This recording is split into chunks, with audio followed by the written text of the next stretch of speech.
And B asks, is there good in everyone? Is there the potential for good in everyone? Yes. Some people don't have like a lot of good in them, but they all have like a fair amount.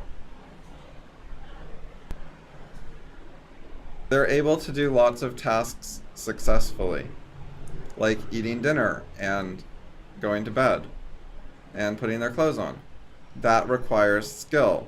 That requires some ability to distinguish truth from error, some ability to deal with mistakes and solve problems. Those aren't like 100% trivial. They take some learning in the first place, and then even after you've learned them, like the learnings in the past, you could forget things about them. You could deal with like a new pair of clothes where like the buttons are a little different, or there's something that's not identical to what you used before, and then you have to like figure out something. And it's not terribly hard, but there's something there that takes some thought. It's not a zero. So like even basic stuff people do, and people communicate, and they put thought into their communication. And that's not just stuff they learned in the past. Like when you make a new sentence today, that takes some new thought today. You have to like figure out which words to put together, how, and like what you're trying to say.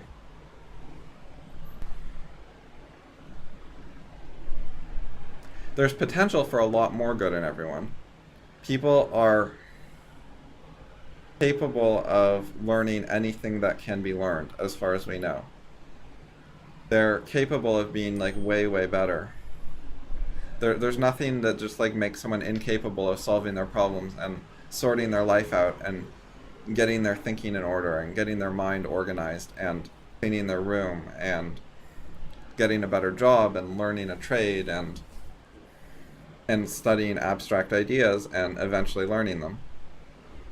And for a lot of people, it's not very realistic that they're going to accomplish a lot of that during a short period of time, like the next 30 years before they die. But if you took like 100 people where you thought they probably won't learn a lot, maybe a few of them will surprise you. And if you figured out how to give them like thousands or millions of years of lifespan, so they had plenty of opportunity and time to make more progress, then all of them could get way, way better. But there are a lot of people who are like sufficiently tangled up that it's not expected that they will sort it out very well during current human lifespans, given current helping resources. Like the books we have in the library today are not good enough for some people to sort themselves out during the next 20 years.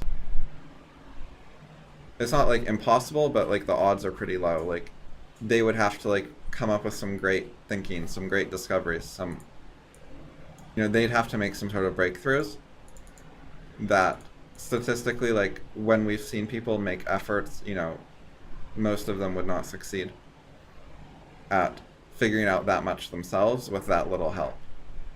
But in a better world, we could have much better self-help books. We could have much better educational videos on YouTube, and so on. And then people would be able to sort themselves out way more during even, a few year period. And if we improve schools, and parenting and stuff, we could not tangle people up in such messes in the first place, and not alienate them from learning in the first place, and teach them a lot better how to think and how to understand various topics and fields and subjects in the first place before they're a mess. And that would work out a lot better. So that's one of the reasons I'm interested in taking children seriously. The parenting and education philosophy is because so much of the messes that people are, how their life is all tangled up and it's a tragedy and things keep going wrong and they're not very good at dealing with their problems and life is kind of scary for them and they're not very good at learning new things and they hate criticism and so on. So much of that is inflicted by educators. So that's really sad.